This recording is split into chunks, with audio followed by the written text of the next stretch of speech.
ಸ್ನೇಹಿತರೆ ನಮಸ್ಕಾರ. ನಾನು ನಿಮ್ಮ ಕನಸು ಚಂದ್ರು ಮಾತಾಡ್ತಾ ಇದ್ದೀನಿ. ಸೊ ಇವತ್ತು ನಮ್ಮ ಆಶ್ರಮದಲ್ಲಿ ಅಜಯ್ ಕುಮಾರ್ BR ಅನ್ನೋರ್ದು 35ನೇ ವರ್ಷದ ಒಂದು ಹುಟ್ಟದ ಹಬ್ಬವನ್ನು ಅರ್ಥಪೂರ್ಣವಾಗಿ ಆಚರಣೆ ಮಾಡ್ಕೊಂಡಿದ್ದಾರೆ. ಅವ್ರ ಹುಟ್ಟದ ಹಬ್ಬ ಇವತ್ತು ಆಶ್ರಮದಲ್ಲಿ ಮಾಡ್ತೀವಿ ಅಂತ ಅವ್ರಿಗೆ ಗೊತ್ತಿರ್ಲಿಲ್ಲ.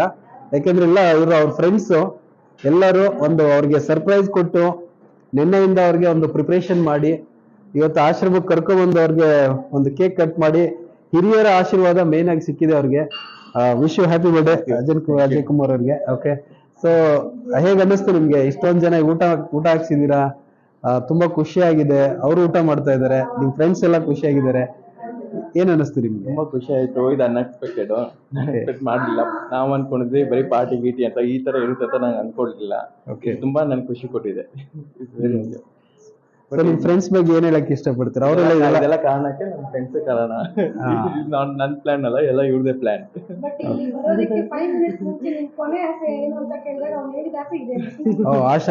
ಆಶ್ರಮದಲ್ಲಿ ಮಾಡ್ಬೇಕು ಅಂತ ಅದೇ ಆಶ್ಚರ್ಯ. ಅವ್ರಿಗೆ ಹೇಳಿಲ್ಲ ನಾನು ಯಾವಾಗ್ಲೂ, ಆಯ್ತು ಅವತ್ತೇ ಹೇಳಿಲ್ಲ. ಕೇಳ್ತಾನೆ ಇದ್ರು ಏನ್ ನಿನ್ನ ಆಸೆ ಅಂತ ಹೇಳಿದಾಗ ನಾನು ಹೇಳಿದೆ ಈ ತರ ಒಂದು ಆಶ್ರಮದಲ್ಲಿ ಮಾಡ್ಬೇಕು ಅಂತ. ಸೊ ಹಾಗಾದ್ರೆ ನೀವು ನಿಮ್ಮ ಲೈಫ್ ಜರ್ನಿ ಎಲ್ಲಿ ತನಕ ಇರುತ್ತೆ ಅಲ್ಲಿ ತನಕ ಇವ್ರನ್ನೆಲ್ಲ ನೆನಪಿಸ್ಕೋಬೇಕು ನೀವು.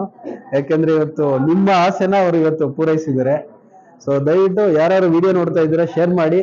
ಹಾಗೆ ನೀವು ಪಬ್ಬು ಬಾರ್ಗೆ ಹೋಗಿ ದುಡ್ಡು ಖರ್ಚು ಮಾಡೋಕ್ಕಿಂತ ಇಲ್ಲಿ ಬಂದು ಆಚರಣೆ ಮಾಡ್ಕೊಳ್ಳಿ.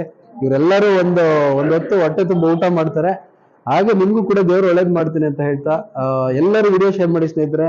ಎಲ್ಲರಿಗೂ ದೇವ್ರು ಒಳ್ಳೇದ್ ಮಾಡ್ಲಿ. ಮತ್ತೆ ಸಿಗ್ತೀನಿ. ಧನ್ಯವಾದಗಳು. Thank you so much. Thank you.